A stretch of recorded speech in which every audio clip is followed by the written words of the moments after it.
Muito boa noite, sejam muito bem-vindos e vindas. Eu queria saber, antes de mais nada, quem que estudou o livro, que leu o livro Paulo e Estevão? Dois. Dois braços não vale, só um. Muito bem. Hoje nós vamos então a esse capítulo do livro Vinha de Luz, 48, Cooperemos fielmente. E Paulo então escreve nessa epístola: pois somos cooperadores de Deus. Escreveu para os Coríntios 3:9. E eu ponho aí uma pintura de Miguel Ângelo, muito bonita. Está na Capela Sistina, está no Vaticano.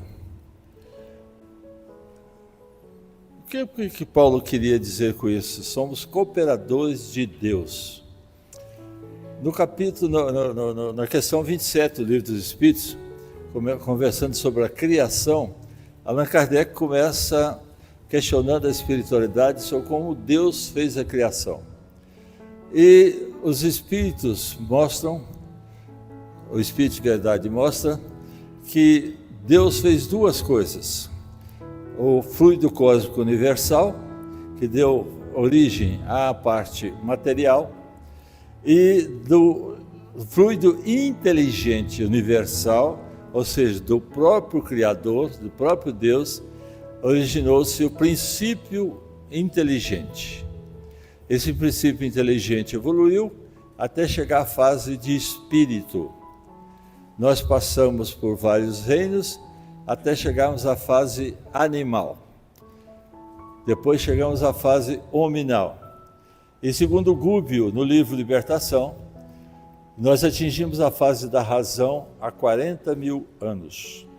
Portanto, diante de um mundo criado pelo próprio Cristo há 4 bilhões e meio de anos, e como nós começamos a andar sobre duas pernas há 250 mil anos, 40 mil anos nós somos nenéns na criação.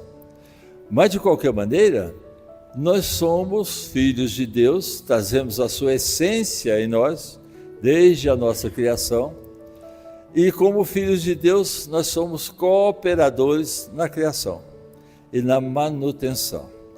Então, quando Paulo diz que nós somos cooperadores, é porque nós somos irmãos do Cristo.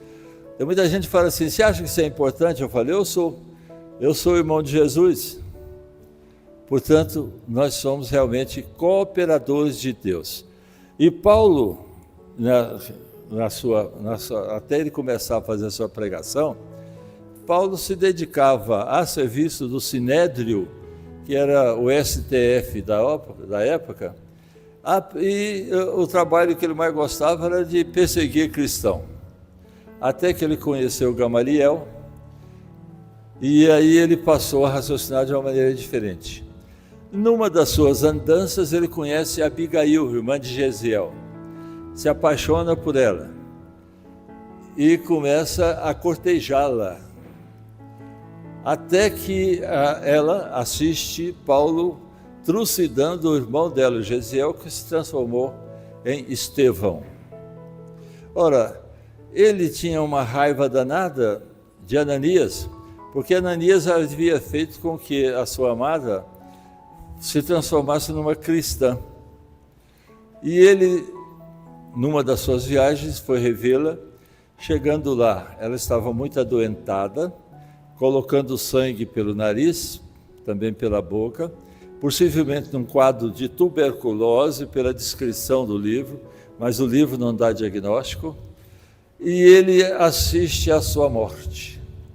Ele fica revoltado e fala: agora eu vou dar uma surra no Ananias para ele não ficar fazendo com que as moças se transformem em cristãs.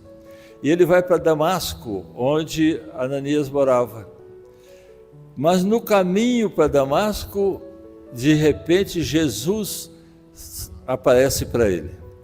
Foi um aparecimento, uma visão e não uma materialização. Fosse materialização, todo mundo tinha visto. Os soldados só ouviram um trovão. E aquele espírito diz para ele: para ele ir até Ananias, porque ele, vendo a luz intensa de Jesus, ele ficou cego temporariamente. E ele vai atrás de Ananias para se tratar. E ali ele começa a estudar os evangelhos de Mateus, ele vai à procura de aprender a trabalhar com artesanatos, e ele começa então a pregar o cristianismo. Então houve uma transformação extraordinária na vida dele, porque no momento em que Jesus aparece para ele como Saulo, e pergunta para ele: Saulo, Saulo, por que me persegues? Ele se conscientiza, ele se lembra naquele momento do seu projeto reencarnatório. E ele percebe que estava tudo errado, porque ele não fez um projeto reencarnatório para perseguir cristãos, pelo contrário. Ele tinha uma combinação com o Cristo previamente feita. Havia esquecido. Naquele momento ele se conscientiza. E ele não consegue olhar diretamente para Jesus, mas se ajoelha e pergunta: Senhor, o que queres que eu faça? Essa é a pergunta que nós deveríamos fazer. Nós, como espíritos errantes, nós trabalhamos na nossa programação reencarnatória. Fizemos um projeto.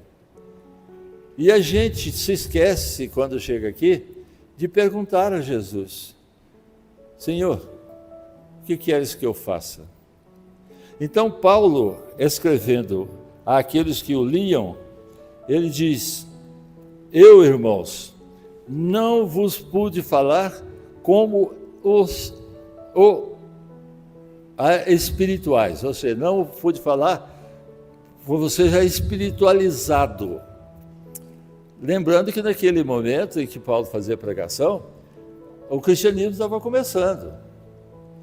Então era necessário um tempo para essa espiritualização.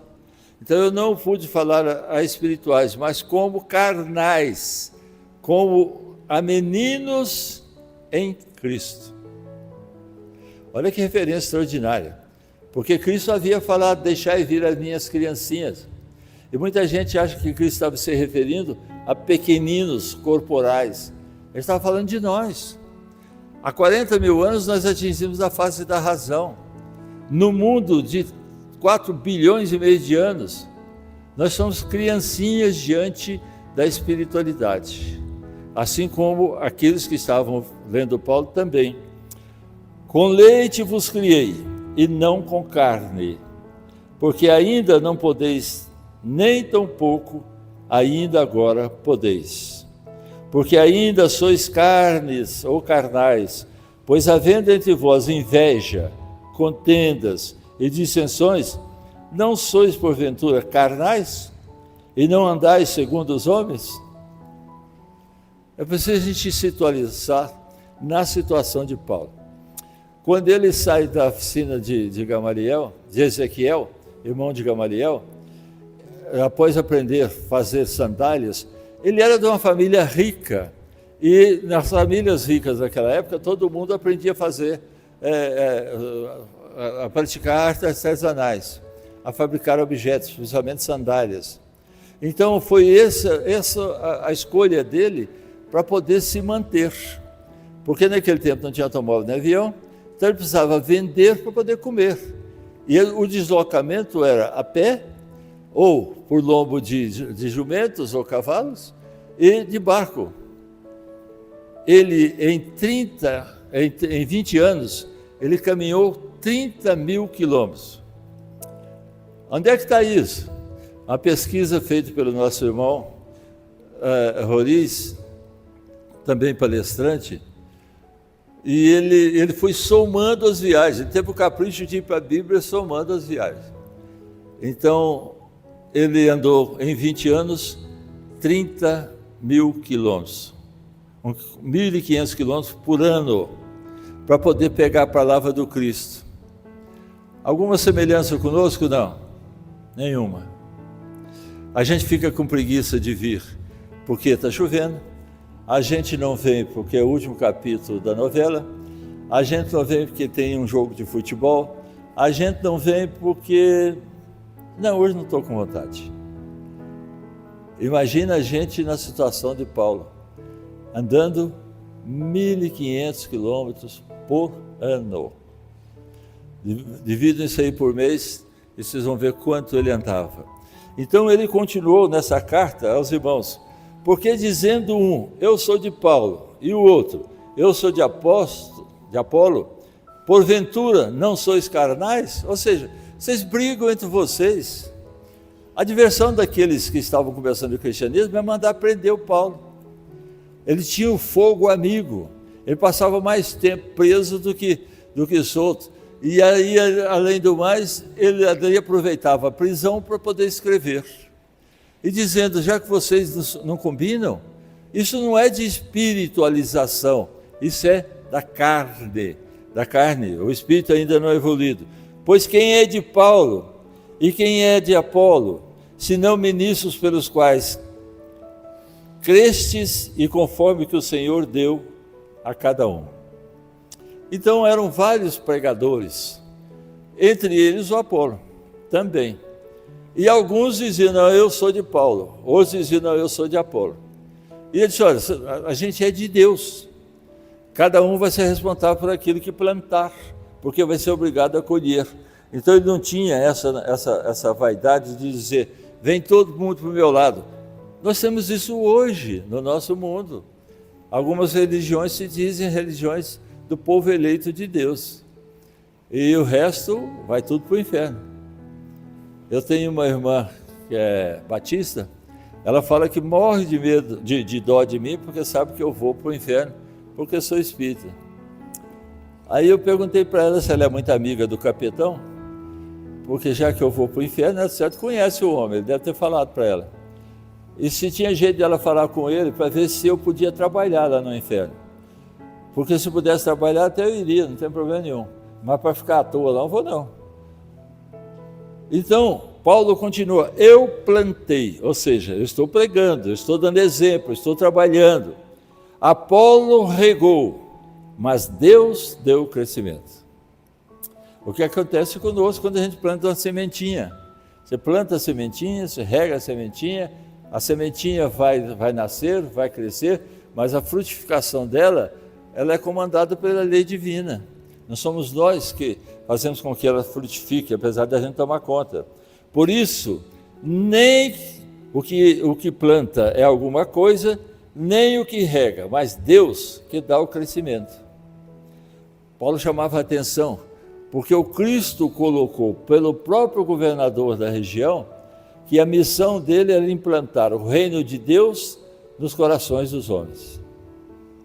Implantar o reino de Deus nos corações dos homens.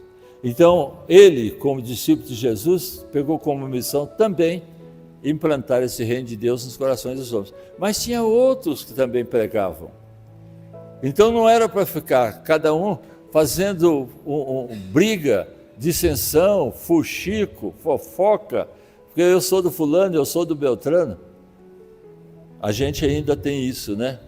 Ora, o que planta e o que rega são um, mas cada um receberá o seu galardão segundo o seu trabalho. Esse é nosso, é individual. Ninguém vai trabalhar por nós, nosso anjo de guarda não vai trabalhar por nós. Aqueles espíritos amigos que já desencarnaram e que torcem por nós e que pedem a Deus por nós, eles não vão fazer o nosso trabalho. Aqueles que nos amam torcem por nós, para que a gente faça a coisa certa, intercedem por nós, pedindo a Deus que nos abençoe. Mas o trabalho é nosso. Eles podem até nos ajudar a caminhar, nos orientar na caminhada, mas as pernas para a caminhada são nossas. Quem planta, colhe. Porque nós somos cooperadores de Deus, vós sois lavoura de Deus e edifício de Deus. E Emmanuel complementa, Deus visita a criatura pela própria criatura. Quando nós estamos como espíritos desencarnados, nós nos encontramos com aqueles com os quais a gente tinha vivido a última vida, outras vidas. E a gente conversando, disse, olha, tem muita coisa que a gente deixou de fazer, tem muita coisa que a gente precisa fazer. Vamos começar de novo? Vamos. Resolvemos constituir de novo um grupo familiar, no sentido de progredirmos juntos. Mas cada um de nós trazendo no seu corpo mental o seu passado. Isso é o que chamamos de intuição. Durante a vida de encarnado, às vezes a gente se lembra, às vezes inconscientemente, sem desejar, de coisas que foram do passado. Mas também nós podemos acessá-las algumas vezes. E a gente vê isso quanto a comportamentos. Quem foi alcoólatra na última encarnação, aí de repente começa a beber na outra. Quem usou droga, começa a usar droga na outra. Assume, acessa aquele passado que está lá no seu corpo mental, na sua mente. Isso se repete nos grupos familiares. Às vezes o grupo vem para fazer uma harmonia, para viver em harmonia, aí de repente começa a vida de encarnados, cada um reagindo de um jeito, cada um com uma personalidade, e às vezes um se desvia, às vezes mais de um também pode se desviar, ou às vezes o grupo vai bem e todo mundo progride. Vai depender do quê? Do nosso livre-arbítrio, do nosso fazer. Almas cerradas sobre si mesmas declarar-se-ão incapazes de serviços nobres, afirmar-se-ão empobrecidas ou incompetentes. É o que acontece conosco, acontece com quem não estuda, com quem não pesquisa. Eu vou para a religião tal, todas são sagradas. O problema somos nós. Aí a gente chega, não quer saber de estudar, não quer saber de progredir, às vezes estuda, fica com preguiça, não quer fazer, e ainda tem uns boquinha murcha, que fala assim, será que eu dou conta? Será que eu consigo? O que é que Jesus falou para os apóstolos que estavam em dúvida porque eles não conseguiam curar como ele fazia? Não o fazeis por falta de fé. Se tiveres a fé do tamanho do grão de uma mostarda, direis as dificuldades, saiam daqui e elas sairão. Então por que a gente não começa a ajudar? Nós estamos na leitura de um livro chamado E a Vida Continua. Tem um filme, quem não assistiu o filme pode assistir, é espetacular. E a Vida Continua. A vida continua depois da morte. E uma senhora e um senhor que tinham a mesma doença, eles tinham câncer de suprarrenais, e eles começam a se questionar. Ela, na pré-cirurgia, internada no hospital, no dia anterior e no dia da cirurgia, ela começa a se questionar, eu vou ficar boa ou vou morrer? Se eu ficar boa, se eu sair dessa, eu preciso fazer coisas que eu não fiz. Eu preciso ajudar aqueles que necessitam, eu preciso levar comida para quem está com fome, eu preciso vestir quem está nu, eu preciso dar remédio para quem está doente. Por que eu não fiz isso antes? Perguntou ela. Eu estou me lembrando disso agora, na hora suprema, na hora mais apertada, daqui a um pouquinho eu vou estar na mesa cirúrgica, e pode acontecer que eu não saia viva de lá, encarnada, que eu desligue do corpo, que eu me desligue desse corpo. Era uma coisa que a gente precisava perguntar. Algum de nós sabe o dia de morrer? Alguém aqui sabe o dia que vai morrer? Tem alguém que está com vontade de morrer? Não. Tem alguém que tem medo de morrer? Ninguém tem medo de morrer, né? Mas se fosse agora, ninguém queria, né? Se fosse essa noite, todo mundo estava correndo, não ia dormir em casa para a morte não chegar. Então nós precisamos pensar nisso agora, gente. Enquanto a gente está aqui, enquanto a gente está caminhando, enquanto nós já temos essa bênção da assistência da espiritualidade, seja em que religião for, não estou falando que isso é coisa só de espírita, não. Todas as religiões são sagradas. A gente precisa pensar nisso. O que eu estou fazendo aqui? O que é que eu vim fazer aqui? A hora que eu sair daqui, para onde que eu vou? E em que condição? A gente precisa pensar nisso. Meditar, se autoanalisar.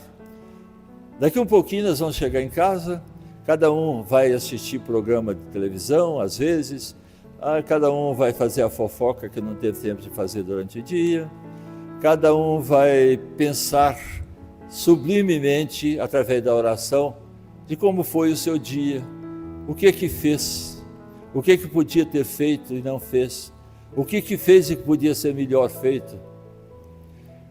A gente vai fazer isso?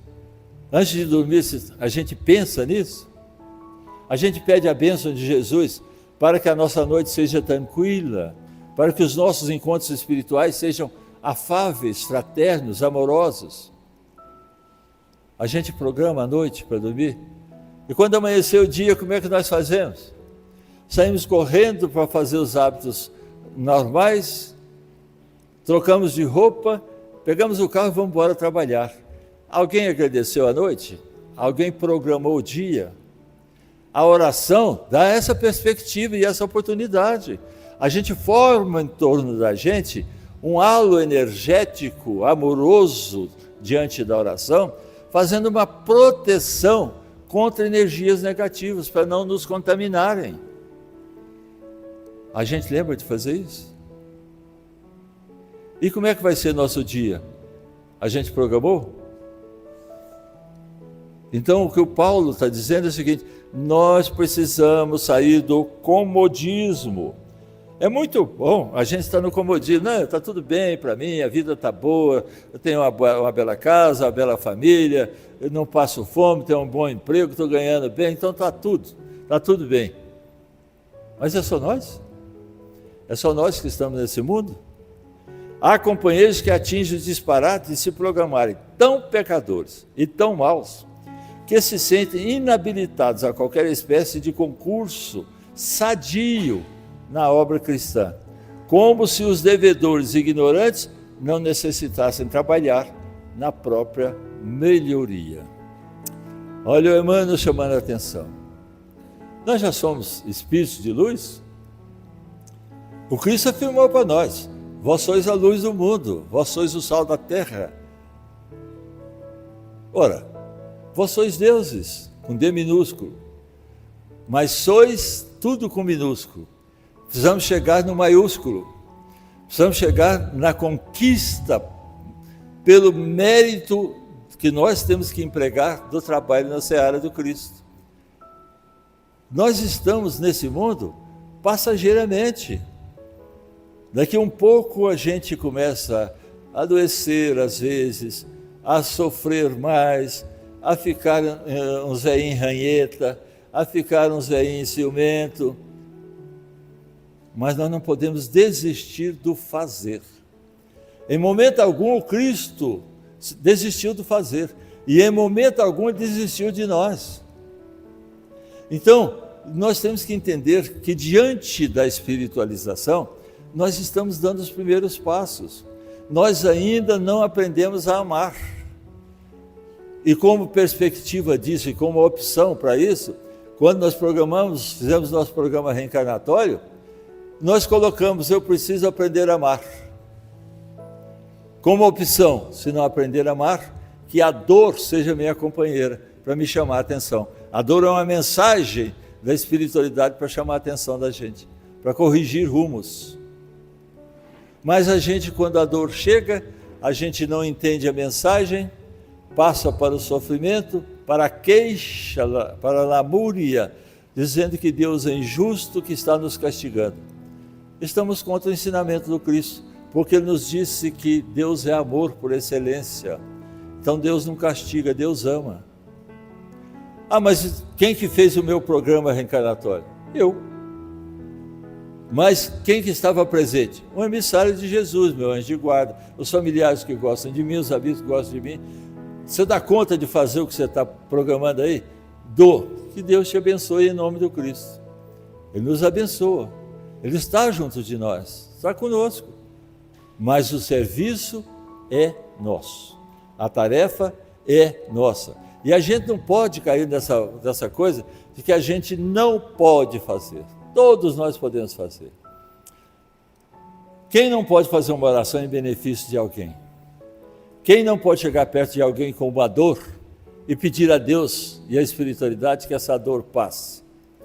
Quem não pode abençoar alguém internado hospitalizado, entubado, precisando de energia, principalmente energia amorosa em nome do Cristo. Quem não pode fazer? Se não pode fazer presencialmente, por que não pode fazer à distância? Chico Xavier, numa das suas falas, ele diz: se você não pode ajudar alguém, porque esse alguém não quer ser ajudado, não desista. Ore por ele. É uma maneira de ajudar. Nós vamos ter parentes difíceis, amigos difíceis, familiares difíceis? Sim. Que a gente não consegue consertar, entre aspas? Sim. Que às vezes tem outro ponto de vista e a gente quer que ele tenha o nosso também, é preciso saber analisar.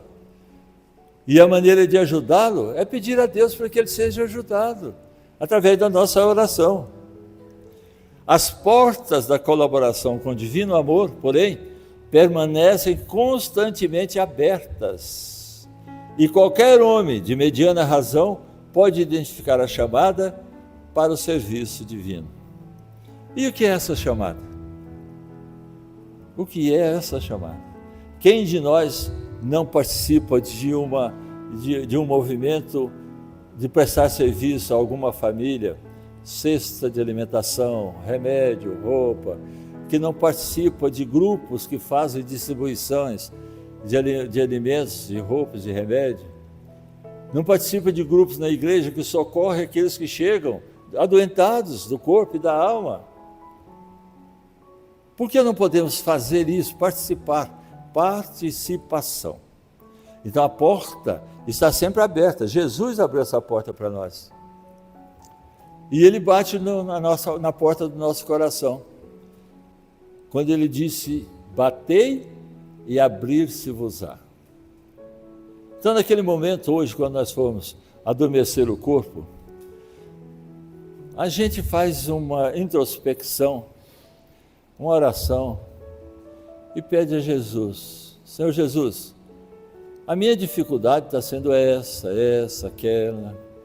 Eu estou doente, eu estou com dificuldade para arranjar emprego, eu estou com dificuldade no emprego, eu estou com relacionamento no lar conturbado, eu estou com mau relacionamento com meus familiares. Eu preciso, Jesus, de uma inspiração, da sua ajuda. E eu te peço nesse momento, me oriente. Enquanto o meu corpo dorme, eu vou para a parte espiritual, emancipando-me, transformando-me, libertando-me parcialmente, fazendo um desdobramento espiritual. Eu queria encontrar, Senhor Jesus, com um emissário seu, que me orientasse, que me ajudasse. E Jesus vai nos dar a resposta. Ele está pedindo para a gente pedir. O problema não é Jesus conosco. O problema somos nós com Jesus. Cultivemos, portanto, o bem, eliminando de nós o mal, mal com L. O Roden, no livro Caminho da Felicidade, ele diz para a gente se autoanalisar, dizendo o seguinte: o mal com L que me fazem não me torna mal com U, mas o mal que eu faço aos outros me torna mal com U. Então nós precisamos afastar de nós o mal para não nos tornarmos maus com U. Como é que a gente faz isso? Querendo fazer, deixando entrar em nosso coração os ensinamentos de Jesus. Ele está pedindo: venha, deixe-me entrar no seu coração. Está batendo na porta, atenda, faça o que eu fiz em benefício da humanidade, siga o meu exemplo, não fale só, faça. O falar até atrai multidões, mas o exemplo, esse dignifica todo mundo. Então, o que é que eu posso fazer? Pergunte a Jesus, pergunte a sua consciência, pergunte-se, analise-se, e a resposta chegará. Onde eu posso melhorar aquilo que ainda não está bom em mim? Eu tenho que me autoanalisar, eu preciso me conhecer, eu preciso saber onde eu erro com facilidade, E eu preciso saber como acertar e como fazer aquilo que quer de nós os Espíritos bondosos. Mas eu tenho que me analisar, que me autoanalisar. Então, nós cultivemos o bem, eliminando o mal. Façamos a luz onde a treva domine. Conduzamos a harmonia às zonas de discórdia. Ajudemos a ignorância com o esclarecimento fraterno. Essa é a nossa missão na face da terra, como cristãos, como representantes dos ensinamentos, com aqueles que aderiram, aqueles que introjetaram os ensinamentos de Jesus. Iluminar, levar harmonia, esclarecer aqueles que ainda não entendem. Por isso, é que nós ainda estamos engatinhando no sentido de amar, porque a gente acha que o amor é só esse amor egoísta que a gente tem um pelo outro, mas somos todos componentes da mesma humanidade, filhos do mesmo Deus, com as mesmas oportunidades, com os mesmos deveres. Então, por que não nos apoiarmos ao invés de degladiarmos, ao invés de guerrearmos? Por que um não dar a mão ao outro no sentido de eu posso te ajudar, eu quero te ajudar, e se pôr à disposição para ajudar? Aí sim, aí nós estaremos seguindo o exemplo do Cristo. Tem alguém doente que precisa de socorro? Nós podemos ajudar. Tem alguém com algum problema espiritual que precisa de socorro? Nós podemos ajudar. Tem um familiar difícil? Nós podemos ajudar. Tem um amigo difícil? Nós podemos ajudar. Em todos os momentos, nós podemos ajudar. Então, eu vou pedir a vocês que se coloquem numa posição bem confortável. Nesse momento, fechem os olhos, elevem os pensamentos, coloquem o Cristo na sua tela mental, olhem para o Cristo, aproximem-se do Cristo, conversem com Cristo. Senhor Jesus, eu vim hoje a essa casa com a seguinte dificuldade: eu preciso de socorro, Senhor Jesus, eu preciso que seus emissários me ajudem. Jesus vai atender. Nesse momento, nós vamos pedir aos passistas para que desenvolvam o passe e tenham certeza, vocês vão receber a energia que Jesus quer para cada um. E essa energia vai fazer atender aquilo que você veio procurar. Que Jesus nos abençoe. Estejamos concentrados. Então, pessoal, vamos aproveitar essa concentração para nós pedirmos a Jesus e a Deus pelos nossos lares, pelos nossos familiares, que a espiritualidade possa limpar todas as energias negativas das nossas casas, e que se houver algum espírito ali que não nos queira bem, que ele seja abençoado, e que as energias amorosas dos nossos corações possam estar no coração dele, a fim de que ele seja esclarecido. Vamos pedir a Jesus pelos adoentados em casa, pelos internados, aqueles que estão hospitalizados, entubados, em UTIs.